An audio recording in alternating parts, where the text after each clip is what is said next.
और चलिए बात करते हैं, आज सीएम योगी आदित्यनाथ का अयोध्या दौरा प्रस्तावित है। पीएम के दौरे से पहले तैयारियों का जायजा लेंगे।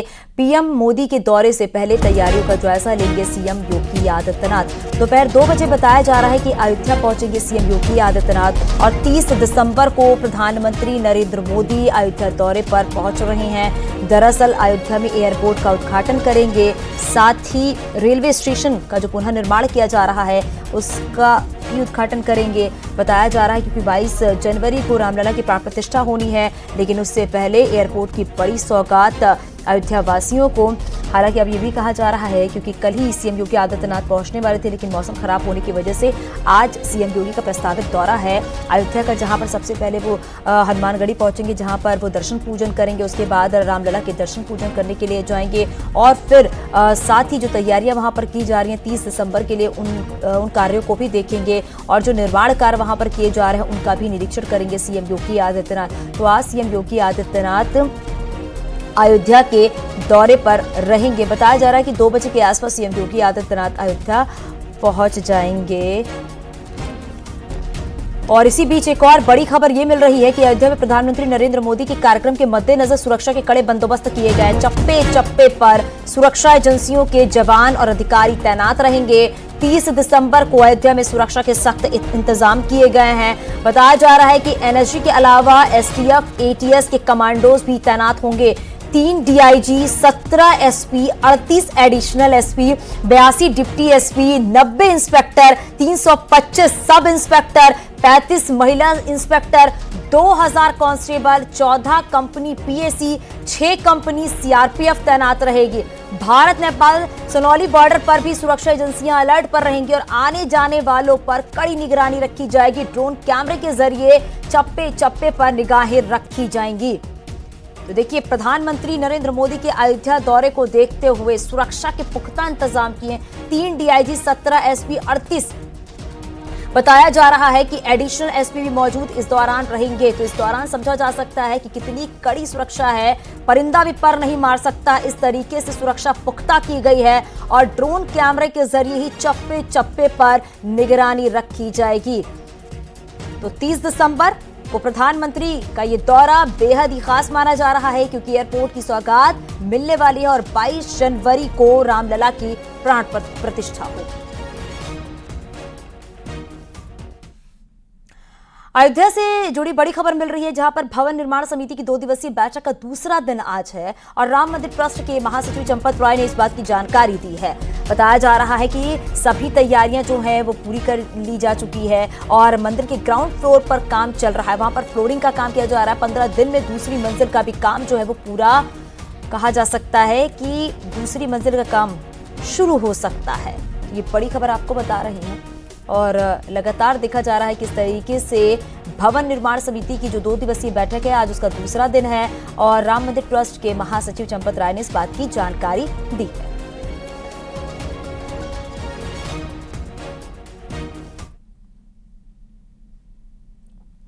और बड़ी खबर मिल रही है, मोदी सरकार नए साल जनता को गिफ्ट दे सकती है। 10 रुपए तक पेट्रोल डीजल के दाम कम हो सकते हैं। पीएम मोदी कार्यालय से अंतिम मंजूरी का इंतजार किया जा रहा है। सूत्रों के हवाले से जानकारी मिल रही है कि मोदी सरकार जनता को नए साल का बड़ा तोहफा दे सकती है, यानी कि महंगाई से लोगों को बड़ी राहत मिल सकती है।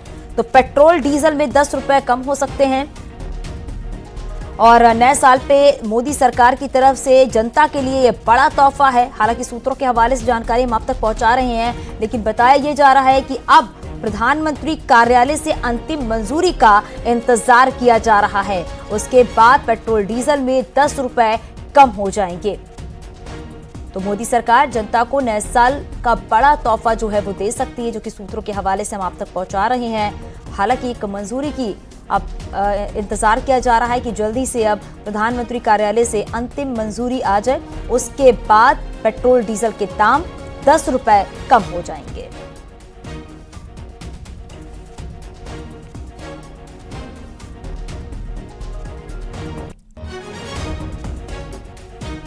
तो सूत्रों के हवाले से हम आपको बता रहे हैं 10 रुपए तक पेट्रोल डीजल के दाम जो है वो कम हो सकते हैं। प्रधानमंत्री कार्यालय से इसकी मंजूरी का इंतजार किया जा रहा है। और उसके बाद ये बड़ा तोहफा जनता के लिए नए साल के मौके पर। पेट्रोल डीजल के दाम अगले कुछ दिन में कम हो सकते हैं, जिसको लेकर लखनऊ के लोगों की क्या प्रतिक्रिया आई है आपको सुनाते हैं। देखिए कैसे हमारे राजीव, हमारे सहयोगी ने लोगों से बातचीत की, उन्होंने क्या कुछ कहा, सुनाते हैं आपको। सूत्रों के हवाले से इस वक्त की सबसे बड़ी खबर यह है कि मोदी सरकार जल्द ही डीजल पेट्रोल की कीमतों में 10 रुपए की कमी कर सकती है। इस वक्त हमारे साथ कुछ लोग मौजूद हैं।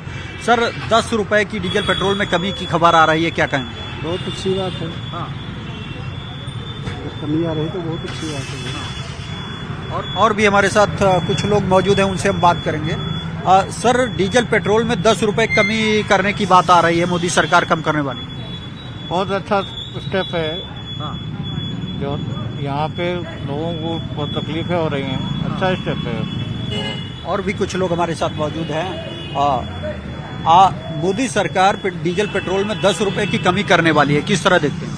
सही है, अगर सरकार का ये कदम अच्छा है, 10 रुपये कम कर दिया, बहुत अच्छी बात है। हाँ। हमारे लिए अच्छा ही होगा। और भी कुछ लोग हमारे साथ मौजूद हैं, उनसे हम बात करेंगे। सर, मोदी सरकार जल्द ही डीजल पेट्रोल में 10 रुपए की कमी करने जा रही है, तो अच्छी बात है। हाँ? अच्छी बात है। फिर हाँ, किस तरह देखते हैं? किस तरह से? अब महंगाई कम होगा तब इससे हर चीज की वो होगी। हाँ। और क्या है इसमें? डीजल पेट्रोल में कमी आएगी तो महंगाई कम होगी। और भी कुछ लोग हमारे साथ मौजूद हैं, उनसे हम बात करने की कोशिश करेंगे। भाई साहब, जो मोदी सरकार है वो 10 रुपए डीजल पेट्रोल में कमी करने वाली, किस तरह देखते हैं? बहुत बढ़िया उपलब्धि है, गरीबों के लिए बहुत राहत है। जैसा कि आपने सुना, ये वो तमाम लोग थे जिनका कहना है कि अगर मोदी सरकार 10 रुपए डीजल पेट्रोल की कीमतों में कमी करती है तो न सिर्फ महंगाई कम होगी बल्कि एक बड़े तबके को इसका बड़ा फायदा मिलेगा। कैमरामैन रवि गुप्ता के साथ राजीव प्रताप सिंह, न्यूज 18 लखनऊ। मेरठ के लोगों का क्या कुछ कहना है, देखिए सहयोगी उमेश श्रीवास्तव की रिपोर्ट। सूत्रों के हवाले से बहुत बड़ी खुशखबरी आ रही है। पेट्रोल डीजल की कीमतों में 10 रुपए तक की कटौती हो सकती है। पेट्रोल डीजल के दाम 10 रुपए तक कम हो सकते हैं। न्यूज 18 की टीम इस वक्त मेरठ के एक पेट्रोल पंप पर मौजूद है। इन तस्वीरों को आप देखिए कि यहाँ पर लोग पेट्रोल ले रहे हैं और हम बात करेंगे लोगों से और जानेंगे कि आखिर इस खबर से कितनी राहत मिली है। और ऐसा कहा जा रहा है कि नए साल के पहले ये सबसे बड़ा तोहफा मिल सकता है। निश्चित तौर पर यह बहुत बड़ी खबर है, सूत्रों के हवाले से बहुत बड़ी खबर है। हम कुछ लोगों से बात करते हैं और जानते हैं कि आखिर इस खबर को लेकर वो क्या कहेंगे। बस अब ये बताइए, आप क्या कहेंगे? पेट्रोल डीजल की कीमतों में 10 रुपए तक की कमी होने वाली है, ये कितनी बड़ी खुशखबरी है आम जनता के लिए? जी, ये बहुत अच्छी बात है जी। ये तो काफी पहले होना था, पर अब हो रहा। चलो, आए देर से पर आए बढ़िया। और 10 रुपए तक कीमतों का कम होना एक सपना जैसा ही लगता है। आमतौर पर कीमतें अगर कम होती थी तो 1 रुपए 2 रुपए, लेकिन 10 रुपए एक साथ अगर कीमतें कम होंगी तो बहुत बड़ी राहत मिलेगी। क्योंकि अगर पेट्रोल डीजल की कीमतों में कमी आएगी तो माल भाड़े में कमी आएगी, तो तमाम अन्य चीजों की महंगाई भी कम होगी। हाँ जी, क्यों नहीं, वो तो ऑटोमेटिक होगी, तो वो तो सब चीजों में होगी फिर तो कमी। भाई साहब, आप क्या कहेंगे? पेट्रोल डीजल की कीमतों में जो कमी हो रही है, ये कितनी बड़ी खुशखबरी, कितनी बड़ी राहत आम जनता के लिए लेकर आई है? ये आम जनता के लिए बहुत अच्छी बात है। मोदी सरकार हम लोगों के बारे में या हम सबके बारे में सोच रही है, जनता के बारे में सोच रही है, बहुत अच्छी चीज है। और ये मैं अप्रिशिएट करता हूँ इस चीज के लिए मोदी सरकार का। आपने कभी सुना कि 10 रुपए एक साथ कभी पेट्रोल के दाम कम हुए हों? पहली बार ऐसा हो रहा है? ये केवल चुनावी मुद्दा है, इसके अलावा और कुछ नहीं है। आपको लगता है कि ये चुनाव के देखते हुए ये किया जा रहा है? पूर्ण रूप से। अगर कम होता है तो राहत कितनी मिलेगी? कोई राहत नहीं मिलेगी। अच्छा, क्योंकि पेट्रोल से दाम, पेट्रोल की चीजों से, पेट्रोल है किस, पेट्रोल की डीजल पर भी है ना? पेट्रोल और डीजल की वस्तुएं हैं किस पर? अमीर आदमी पर। गरीब आदमी को, जरूरतमंद को आदमी को चीनी राशन पर दाम करने की जरूरत है। चीनी 42 रुपए पहुंच गई है, आप देखिएगा। सभी चीजों पर महंगाई पर नियंत्रण होना चाहिए। तो आपने देखा कि किस तरह से यहाँ पर लोग अपने अपने व्यूज रख रहे हैं, अपनी अपनी राय रख रहे हैं। आप क्या कहेंगे? पेट्रोल डीजल के दाम अगर कम होते हैं, ऐसी सूचना आ रही है, ऐसी खबर आ रही है कि 10 रुपए तक दाम कम हो सकते हैं, तो कितनी बड़ी राहत होगी आम जनता के लिए? अच्छी बात है, कम होना चाहिए। नए वर्ष का सबसे बड़ा गिफ्ट होगा, सबसे बड़ा तोहफा होगा। क्योंकि 10 रुपए अगर पेट्रोल डीजल की दाम में कमी आती है तो यकीनन इसे सबसे बड़ा तोहफा कहेंगे। क्योंकि 10 रुपए पेट्रोल डीजल के दाम कम होंगे तो अन्य चीजों पर भी नियंत्रण होगा, महंगाई पर भी नियंत्रण किया जा सकेगा। उम्मीद की जानी चाहिए कि नए वर्ष के पहले, 1 जनवरी के पहले ये तोहफा लोगों को मिल जाएगा। कैमरा पर्सन अभिषेक शर्मा के साथ उमेश श्रीवास्तव, न्यूज 18 मेरठ। अमेठी दौरे पर केंद्रीय मंत्री स्मृति ईरानी। केंद्रीय मंत्री के दौरे का आज दूसरा दिन है। विभिन्न गांवों में जनसंवाद कार्यक्रम में भी शामिल होंगी। लोगों से मुलाकात करके जन समस्याओं को सुनेंगी। बताते चले आपको, केंद्रीय मंत्री स्मृति ईरानी अमेठी दौरे पर हैं और आज अमेठी दौरे का दूसरा दिन है। बताया जा रहा है कि अलग अलग गांवों में जाकर जनसंवाद कार्यक्रम में शामिल होंगी और लोगों से मुलाकात करके जन समस्याओं को भी सुनेंगी केंद्रीय मंत्री स्मृति ईरानी।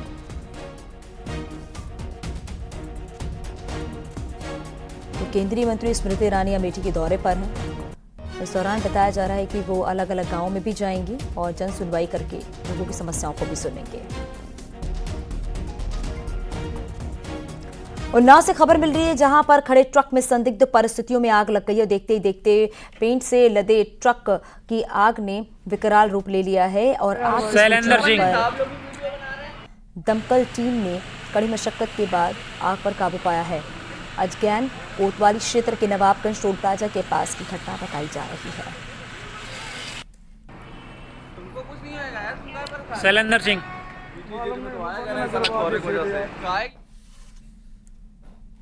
खबर जालौन से, जहां बेखौफ चोरों ने एक साथ 2 सरकारी देसी शराब की दुकानों को निशाना बनाया है।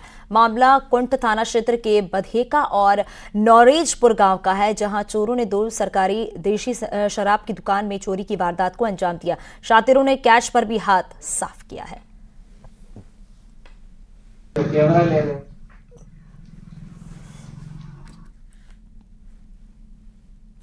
और अब बात सबसे जरूरी और सावधान करने वाली खबर की। इन दिनों मौसम का मिजाज जो है वो पूरी तरीके से बदल चुका है। कोहरा लगातार मुश्किलें पैदा कर रहा है। कोहरे की वजह से यूपी में कई जगहों पर हादसे भी देखने को मिले हैं। तो वहीं इसका असर जो है वो रेल हवाई यातायात पर भी पड़ा है, जिसकी वजह से यात्रियों को परेशानी भी हो रही है। ऐसे में सड़क पर चलते हुए आपको भी सतर्क और सावधान रहने की जरूरत है।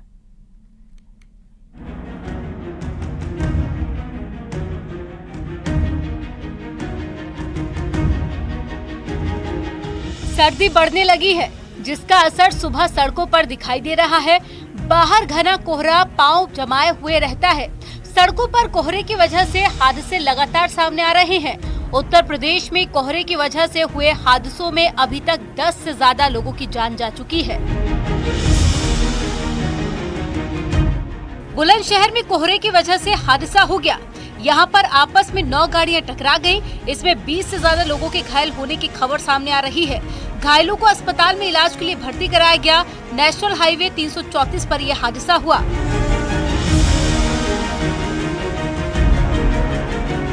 आजमगढ़ में भी सड़क पर कोहरे की वजह से विजिबिलिटी काफी ज्यादा कम हो गई। नेशनल हाईवे पर खड़ी पिकअप से एक कार टकरा गई। इस हादसे में 3 लोग गंभीर रूप से घायल हो गए।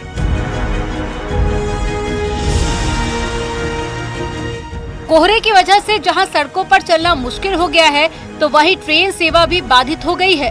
विजिबिलिटी कम होने की वजह से दिल्ली हावड़ा रेल रूट पर कई ट्रेनें प्रभावित हुई हैं। पंडित दीनदयाल उपाध्याय स्टेशन पर कई राजधानी समेत कई ट्रेनें 6 से 12 घंटे से ज्यादा लेट है, जिससे कि यात्रियों को दिक्कतों का सामना भी करना पड़ रहा है। उत्तर रेलवे के मुताबिक बदलते मौसम की वजह से दर्जनों ट्रेनें देरी से चल रही हैं। मेरी 11 बजे की ट्रेन थी और करीबन 5 घंटा करीबन लेट है ये गाड़ी। अब मुझे इसी जगह बैठ के वेट करना होगा।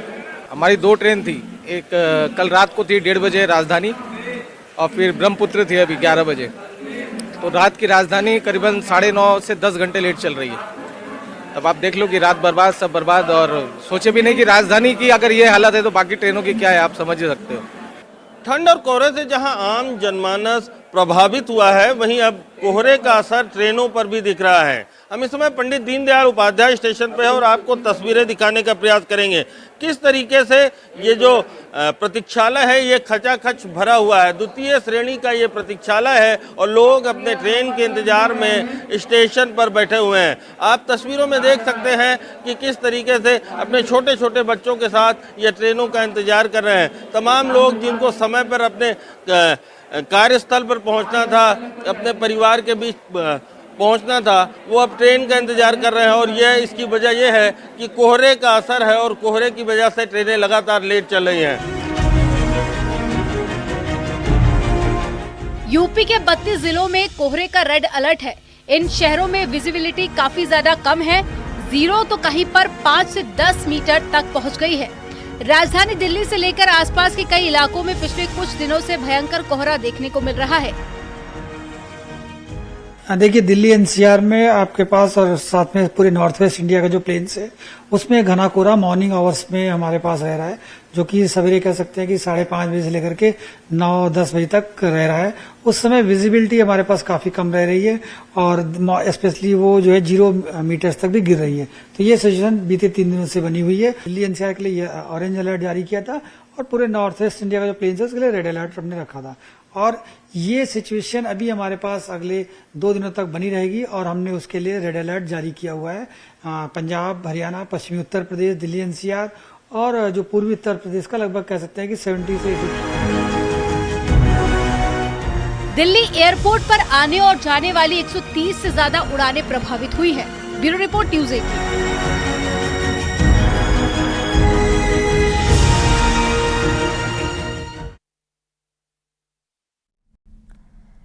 और अब बात कर लेते हैं रिलायंस ग्रुप के फाउंडर धीरू भाई अंबानी के जन्मदिन। रिलायंस फैमिली डे के मौके पर रिलायंस के सीएमडी मुकेश अंबानी ने एक वीडियो संदेश जारी किया है। रिलायंस फैमिली डे के मौके पर मुकेश अंबानी ने भरोसा जताया है कि रिलायंस का लक्ष्य आने वाले समय में दुनिया की टॉप 10 बिजनेस समूह में शामिल होने का है। और इतना ही नहीं, उन्होंने बताया है कि रिलायंस आने वाले समय में एआई यानी कि आर्टिफिशियल इंटेलिजेंस और डिजिटल वर्ल्ड में भी ग्लोबल लीडर बनेगी। उन्होंने ये भी कहा है कि डिजिटल प्लेटफॉर्म्स के दौर में डेटा भी प्रोडक्शन का नया फैक्टर बन गया है, इसलिए डेटा इस्तेमाल में हमें सबसे आगे रहना चाहिए। प्रोडक्टिविटी और एफिशिएंसी बढ़ाने के लिए हमें एआई की मदद लेनी चाहिए। और साथ ही कहा है कि रिलायंस की सभी प्रमुख कंपनियों को अगले साल तक इस बदलाव को पूरा कर लेना है।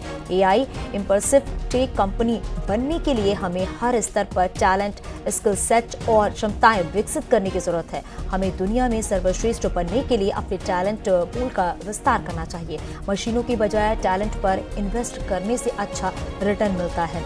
इस बात की सराहना करता हूं कि रिलायंस के सभी सीनियर और मिडिल लेवल अधिकारी युवाओं को आगे बढ़ाने में अपनी जिम्मेदारी निभा रहे हैं। Reliance was never complacent in the past, and Reliance will never be complacent in the future. And Reliance will grow to be among the top 10 business conglomerates of the world. और यहाँ रुकेंगे छोटे से ब्रेक के लिए, चलते लौटते हैं।